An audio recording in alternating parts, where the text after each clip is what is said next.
Do you swear or affirm to tell the truth under penalty and perjury of the law? Yes. All right. Counsel, what are the terms? I typed them up, Your Honor. Would you like to share me to share the screen with you? Well, no, you can just tell me the terms so I can make sure I get her under oath confirming that she understands the terms. Okay, Your Honor. We've agreed that a writ of possession shall issue upon written affidavit that defendant and all other occupants have failed to vacate the premises on October 14th, 2025 by 3 p.m. The parties agree the defendant owes $5,382.42 for rent, which is calculated through October 14th. The parties also agree the defendant owes court costs the amount of $65.20. The plaintiff has agreed not to pursue the total of rent owed and the court costs so long as defendant and all other occupants vacate by October 14th by 3 p.m. If the defendant fails to vacate, a writ of possession will issue instanter upon affidavit, and plaintiff shall be entitled to a judgment in FIFE in the above amount in the reference total. The defendant's counterclaim is dismissed with prejudice, and essentially the consent resolves all matters between the parties. Okay, what's that amount again? I did 5,300 what? The total including court costs, do you want that total or the total of rent? Well, since this is a consent, I want the total amount. 5,000. Well, I'm sorry. go ahead, I'm sorry. Okay, I'm sorry. $5,447.62. Okay. All right. All right. So, Ms. Evans, you've entered a consent agreement where there'll be a writ of possession on October 14th, 2025 at 3 p.m. If you were to vacate on or before that date, there'll be no money judgment. If you are to fail to vacate on or before October 14th, 2025 by 3 p.m., you will have a money judgment, which is $5,447.62, which includes court costs. Furthermore, you are dismissing your counterclaims. These are terms that you've agreed to. This is a huge moment because dismissed with prejudice is legal language that changes everything. The judge explains it correctly. It means you can't bring those counterclaims again later. And notice the bigger trade being offered here. The plaintiff agrees not to pursue the rent plus court costs as long as Evans vacates by October 14th, 2025 at 3 p.m. That's basically a clean exit opportunity. No money judgment if she leaves on time. But if she misses that deadline, the deal flips into a writ of possession and a money judgment. Here's the audience question. If you were in her position, would you sign a deal that erases the debt but requires you to give up your counterclaim forever? Or would you risk court to fight those claims? Yes. I don't know what with prejudice means. That just means you can't bring them again. You're not going to be able to re-pursue them at another time. Or to pursue them at another time.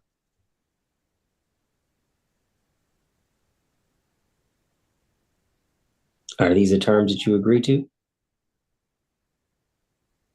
Yeah. Is that a yes? I really don't understand, because there were some things that were done that weren't addressed, so we didn't talk about my counterclaim being dismissed. We talked about a total walk away, Your Honor.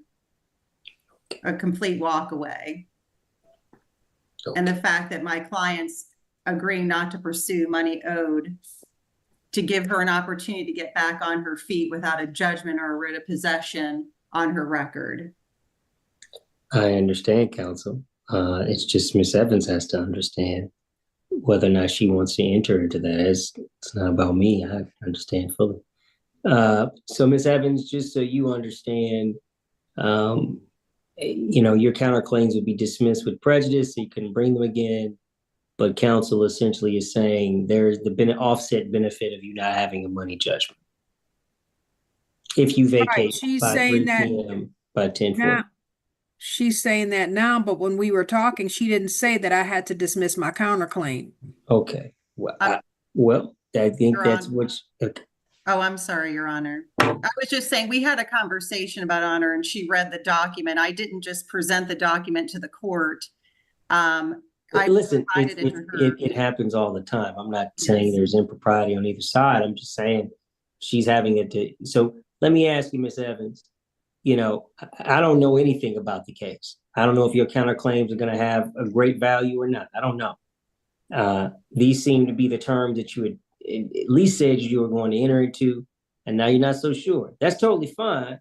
I just want to make sure that you understand that, if there, I don't know the value of your counterclaims, so I'm not going to argue for either or. I'm just saying these are the terms that were presented. These are the terms that I thought that you agreed to based upon coming here. But if not, that's fine. So, or you and counsel can go back and have another discussion to maybe get some clarity. But I'm not on your side and I'm not on her side.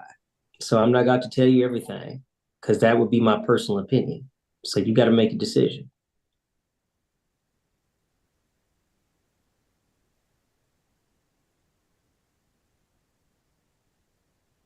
I need to speak with her again. Okay, well, maybe I'll go to breakout room real quick at council just so you can get some clarity here.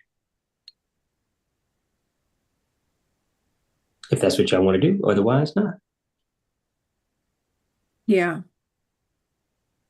Council, are you willing to go back to the breakout room to have a further discussion or not? Yes, Your Honor. All right. All right, well, I will try to see you back if you guys can rejoin the breakout room. Thank you, Your Honor. No problem. All right, you're already under oath. Do we have an agreement on the terms? We got a new agreement. What's going on? No, we don't, Your Honor, but I'd like to take a preliminary matter up with the court to have her answer stricken as she filed a late answer, Your Honor. We tried to work with her. She was supposed to file an answer September 26th. She ended up filing it September 29th. All right, well, I will tell you, it's on my calendar. I'll take a look. That means somebody determined that it was a basis justification and put it on and not do the default. So hold tight. Thank you. Let me take a look. So first, let me confirm, is this a written lease or? Your Honor, this is an extended stay America where she's at in a hotel. Okay. And I guess this is weekly or monthly rent? They do it per day because the rate changes. When they filed it, they did it per month, but the rate does change and the rate decreased over the course of her stay. Okay, so how much is the rate? The rate currently right now, Your Honor, currently it's $69.99, but when they based her calculations, when she stopped paying, it was $57.99. Okay. All right.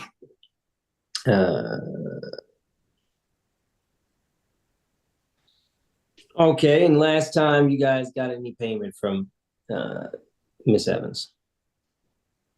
July 17th, 2025. Okay. And so that's the last time, and so you're essentially looking from the 17th through if I were to give a writ of possession, the 14th of October. Yes, Your Honor. Okay. May I say something, Your Honor? You will. You just have Okay. to be patient. Okay. It's okay. All Okay. right? Just be patient. All right. Anything else beyond the past due rent? Court costs and then addressing her counterclaim. Okay. I didn't hear, Your Honor. You came back on, and I did. Well, as far as I didn't see anything as far as a late answer being identified. Hold on. Well, when I looked at the affidavit of service, it had marked down there the date she was served and written in there that she was required to answer on September 26th. And so, yeah. Mhm. I'm not going to do a default by virtue of her being scheduled for a hearing. And obviously, there must have been either miscommunication. If it was a default, we would have already granted it.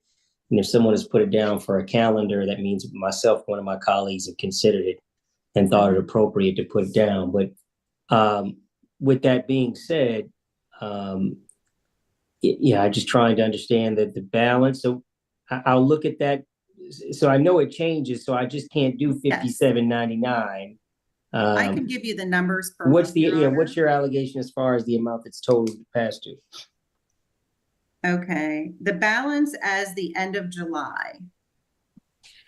Is that okay, Your Honor, to give you it that No, way? I want how much you claim that she needs to pay through the 14th of October. Because I mean, the rates constantly change. I mean, if I put in one Okay, the amount, rate's constantly changing, so the total would be $6,147.42. okay, all right, that's what you're looking for. Yes, Your Honor. All right, so let me talk to Miss Evans. So Miss Evans, I just want to confirm, you've been in this extended stay, is that true? Yes, And when did you first start occupying the extended stay? October 2024. Okay. And how much is either I guess your daily rate to your knowledge or weekly rate? The daily rate was 47 and then it went to 57. Okay, so you're saying it was 47. When did it turn into 57? When they told me I had to do a second reservation, I think it was March 27th. And then in June they started adding the late fees, which took it up to like $70 or whatever it is. So, I had a set, and I put this in the complaint, the confirmation that had a set amount, but then they changed it. Okay. So I saw your answer, and so what specifically are you at? What are your allegations or your as far as your defenses or counterclaims are concerned? Well, I didn't stop paying. They stopped accepting my payments when I basically kept telling them that they couldn't just charge my card when they wanted to because I was paying with a different card. They said a card had to be on there on my account at all times. The Apple Pay could not be put on the account. Because it's not a So, credit card, right? right. So I was paying through the Apple Pay. And one of the desk clerks, well, actually two different ones, if I didn't get there by the time they left, they would go ahead and make a charge on their card. And I told them not to do that. And it put my account in the rears. And I have that in my complaint also. And I believe it was July 7th when I told them, look, you all cannot. I have to take that card off if you're going to keep charging it. And they said it would not be charged again. And then on July 13th, another charge was made, even though I was paying with my Apple Pay. And so when I told them that I, had this problem that the bank was going to close my account, and I wanted to know if they could take off the late fees, because they're causing me issues with my bank account. And they wouldn't do that. And then a few days later, that's when they said, when I came to make another payment, they said they weren't accepting my payments anymore. Mhm. $1,500 in late fees was added. And the attorney said she wasn't seeing anything with late fees. So that's all of that was in my counter because there were services they weren't providing, but then they were charging me all these late fees. And the late fees were charged on not the balance. So if you didn't pay 7 days in advance, then you got charged $200 in late fees.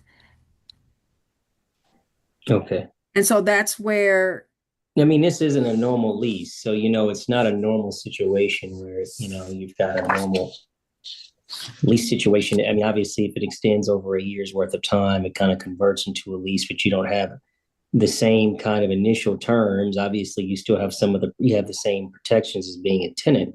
I guess what you're saying is, what are you saying? You overpaid? What specific damage are you looking for? Because they're not looking for any late fees at this juncture.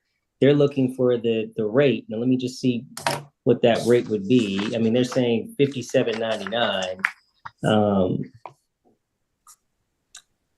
You're just saying you were charged late fees that you either say were not justified or charged late fees that you felt were and charged you money that you then incurred cost because they charged it from your account.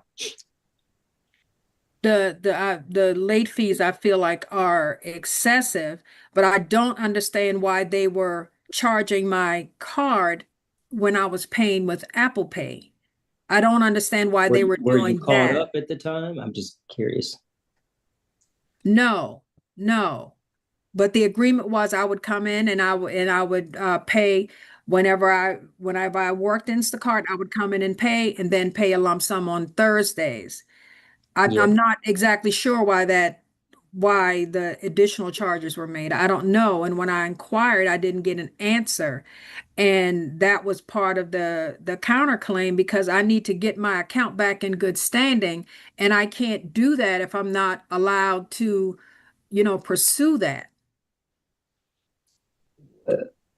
I guess what I'm then trying to figure out is here.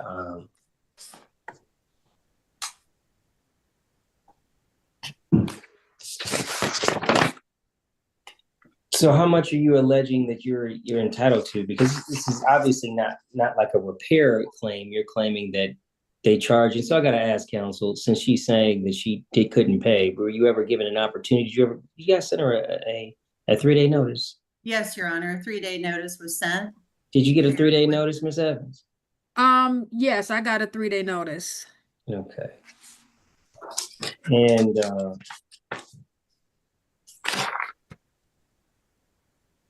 did you not pay that amount? What was the problem with that amount? I was disputing the amount. Okay. And so we know you haven't paid. What's the amount that you're disputing? Or what amount are you claiming? Or what damages are you alleging specifically? So the counterclaim had to do with services that they didn't render. Okay. I wasn't looking for money back. I wanted an adjustment made according to that. And then something I can give to my bank. And this is what I asked them before all of this was, can that last charge be reversed with something that says it was an error or something so I can get back in good standing with my bank? And I never got a response from that. Well, I'll be frank. I don't think the court can do that. And if I understand you're saying that they were ultimately charged and they weren't supposed to charge your card and you got late fees. Counsel, what's your position on that? I just want to make sure we flesh that out because her position is that, she suffered other issues as you charged a card and she had other means of paying. And then ultimately she's got these late fees. Obviously, we only charge 10% of the monthly rental value as tops. But even with that, I'll be frank, counsel, I just did 88 days, which is through the 14th of times the 57.99, and that's 5103.12. Now that doesn't obviously include any late fee, but that's how much I would have identified. How much in late fees did you have to pay, Ms. Evans? $1,650. $1,600? Yes. No. Your I'm talking Honor. about from your bank. Oh, the total was I believe it was 135. And there weren't late fees, there were Overdraft fee. Yeah. Overdraft fee. Yeah. When that last charge came through, because it was already in the negative, they closed the account. And I was trying to work with them to pay the balance. Yes. And then that charge came through 6 days later. And so when that charge came through, they closed the account. So now I have that closed account with a negative. Yeah. And that's, Yeah, I understand. Well, counsel, do you have any response to her position? Your Honor, I see that some late fees were charged over the course of time. The folio that I have, that I was provided, that dates back to March 27th, 2025.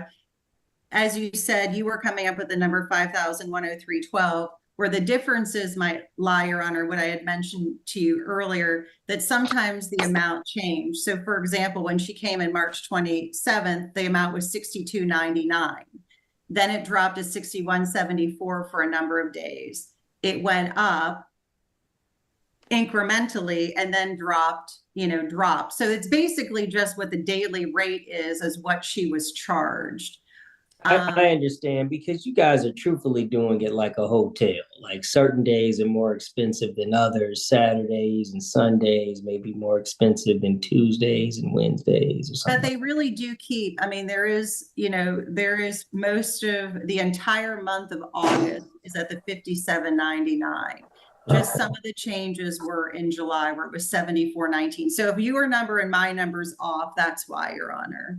The judge is basically saying, even if you're right about some fees or unfair charges, it doesn't erase the core issue. There's still unpaid occupancy time. That's why you hear the judge do the math out loud. 88 days through October 14 at roughly $57.99 comes out to about $5,103.12, and that's before court costs. And notice something important. The judge also points out that whatever late fees the business charged internally, the court typically won't rubber stamp outrageous add-ons. The judge mentions limits like 10% of monthly rental value in what the court would approve. But Evans's counterclaim problem is evidence and clarity. She talks about overdraft fees, card charges, and services not provided, but when the judge asks, "What damages are you seeking?" it's not a clean dollar figure tied to the claim in a way the court can easily award in this hearing. All right. Well, Miss Evans, I'll be honest, there's not what you're telling me, it doesn't necessarily significantly alter what's going on. That counterclaim isn't for the $135 that you suffered in what you're saying cost because they were charging another card on file, but at the time you were also still past due, but you were disputing the late fees that they were applying to you. You know, like I said, the late fees that I would apply, if I apply them at all, would just be 10%. Whatever agreement that you have in the contract's one thing, but as far as a judgment, what we're going to approve is no more than 10% of whatever the monthly rental value is.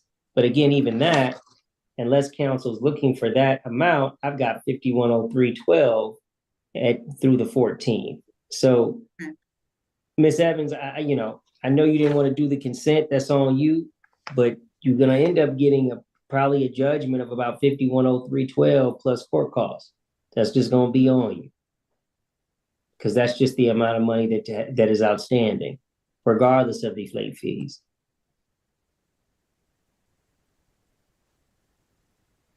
Okay. So you're Hello? saying the Oh.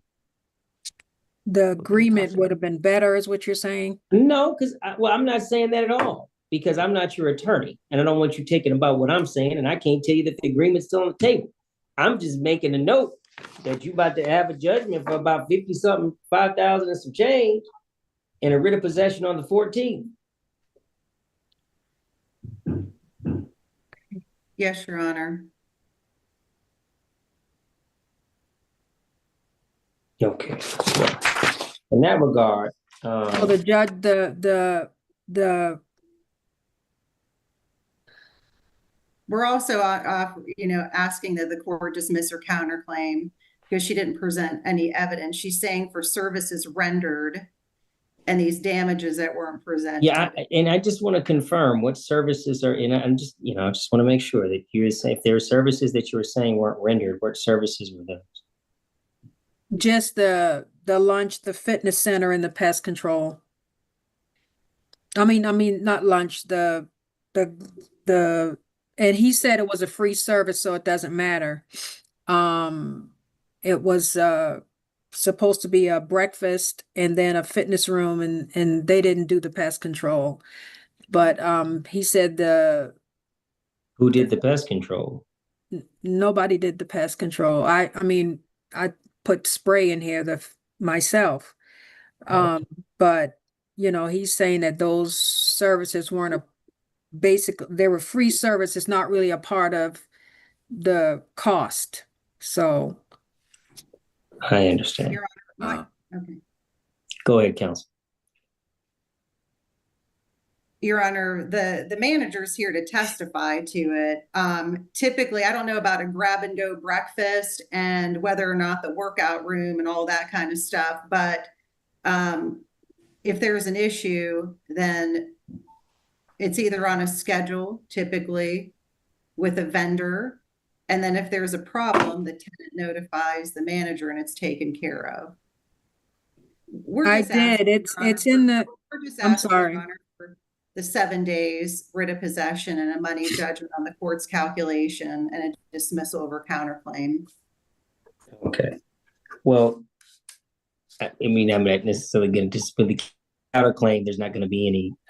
There's nothing clear that is related to ultimately what's going on. I understand that they were charging, but that's a contract issue that ultimately leads to, based upon a non-payment and then trying to get payment. I'm not going to charge you that crazy, whatever the late fee, but I do have 88 days through the 14th of 5103.12. Now, if I apply a late fee, now obviously I'm not going to apply a late fee through October 14th because it's a daily rate and you can't pay. So it's kind of hard to say a late fee when you can't even be able to pay that any other fee. So I've got it. You bear with me here. Jeez, hold on. I mean, they filed this action on September 10th. And so based on that, it's going to be this. Hold on.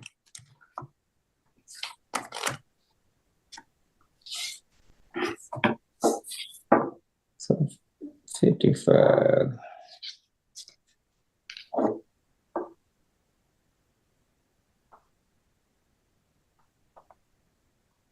And that. Hello? Hold tight. All right, that money judgment's going to be for the following. It's going to be 54/22/06, writ on the 14th of October. The counterclaims, obviously, I didn't find anything as far as a value to award in that. There didn't seem to be anything there, but of course, ma'am, you got 7 days appeal, but you will have to pay the $5,422.06 in the registry if you're to do so. As far as monthly payment, if you were to do so, that balances out to be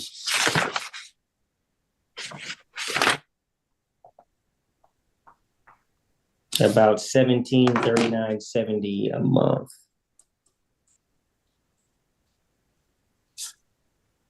All right. I will get a copy of the order to you folks. You're both free to go. Thank you, Your Honor, for your time. Thank Thank you. you. Yes, ma'am. So here's what happened, clean and simple. This dispute starts as a move-out agreement where Miss Evans could have avoided a money judgment if she vacated by October 14th, 2025 at 3 p.m. But the consent deal falls apart when she realizes her counterclaim would be dismissed with prejudice, meaning she'd lose the ability to bring it again. Once the case proceeds, the judge focuses on the part that's easiest to prove in court: time stayed plus unpaid balance, using changing daily rates like a hotel-style occupancy. The judge ultimately issues a writ of possession and a money judgment, calculated by the court, and dismisses the counterclaim due to lack of clear, awardable value in this hearing. The judge also explains the appeal window and the requirement to pay into the registry if she appeals. Thank you. Yes.